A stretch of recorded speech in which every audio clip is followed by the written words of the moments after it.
அண்ணா பல்கலைக்கழக மாணவி ஒருவருக்கு கடந்த வாரம் பல்கலைக்கழக வளாகத்திலேயே பாலியல் வன்கொடுமை ஏற்பட்ட சம்பவம் பெரும் அதிர்ச்சியை ஏற்படுத்தியுள்ளது. இந்த வழக்கில் ஞானசேகரன் என்பவர் கைது செய்யப்பட்டுள்ளார்.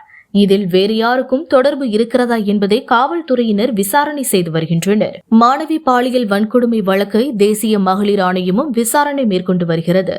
இச்சம்பவத்திற்கு கண்டனம் தெரிவித்து ஏற்கனவே அதிமுக, பாஜக சார்பில் போராட்டங்கள் நடைபெற்றன. தவிக தலைவர் விஜய் நேற்று ஆளுநர் RN ரவியை சந்தித்து இது தொடர்பாக நடவடிக்கை எடுக்க வேண்டும் என கோரிக்கை வைத்தார். இந்த நிலையில இன்று சென்னை வள்ளுவர் கோட்டத்தில் நாம் தமிழர் கட்சி சார்பாக போராட்டம் நடத்தப்படும் என அறிவிக்கப்பட்டது.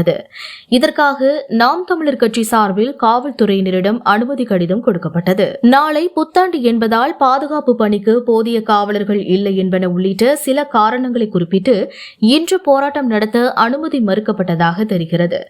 இருந்தாலும் குறிப்பிட்ட இடத்தில் நாம் தமிழர் கட்சியினர் போராட்டம் நடத்தப் போவதாக அறிவித்தனர். நாம் தமிழர் கட்சி ஒருங்கிணைப்பாளர் சீமானும் தனது சமூக வலைதள பக்கத்தில் வள்ளுவர் கோட்டம் பகுதிக்கு வருமாறு அழைப்பு விடுத்திருந்தார். இதனால் தடையை மீறி போராட்டம் நடத்துவதை தடுக்க போலீசார் அங்கு குவிக்கப்பட்டனர்.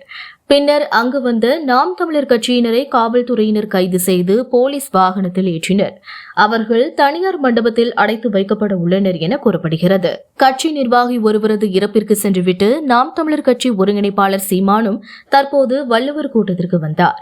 பின்னர் நாடக ஒருங்கிணைப்பாளர் சீமானையும் போலீசார் கைது செய்தனர். இதனால் அங்கு பரபரப்பான சூழல் நிலவுகிறது. கன்னியாகுமரியில் கடல் நடுவே உள்ள பாறையில் விவேகானந்தர் நினைவு மண்டபம் உள்ளது.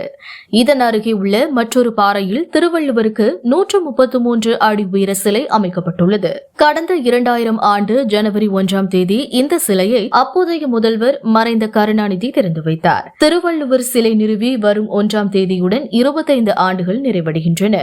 இதையொட்டி தமிழக அரசு சார்பில் திருவள்ளுவர் சிலை வெள்ளி விழா கொண்டாட்டம் நேற்று தொடங்கி 2 நாட்கள் நடைபெறுகிறது. இதன் சிறப்பம்சமாக திருவள்ளுவர் சிலை விவேகானந்தர் மண்டபம் இடையே சுற்றுலா பயணிகள் நடந்து செல்லும் வகையில் ரூபாய் 37 கோடி செலவில் 77 மீட்டர் நீளம் 10 மீட்டர் அகலத்துக்கு கண்ணாடி இழை நடைபாலம் அமைக்கப்பட்டுள்ளது. கன்னியாகுமரிக்கு நேற்று வந்த முதல்வர் மு க ஸ்டாலின் மாலை 5 மணி அளவில் பூம்புகார் கப்பல் போக்குவரத்து கழகத்தின் விவேகானந்தா படகில் கடல் நடுவே உள்ள திருவள்ளுவர் சிலை பாறைக்கு சென்றார். அவரை பொதுப்பணித்துறை அமைச்சர் வேலு வரவேற்றார். சிலையின் நுழைவு வாயிலில் பேரறிவு சிலை என்று பொறிக்கப்பட்ட கல்வெட்டை முதல்வர் திறந்து வைத்து வெள்ளி விழா நிகழ்ச்சிகளை தொடங்கி வைத்தார்.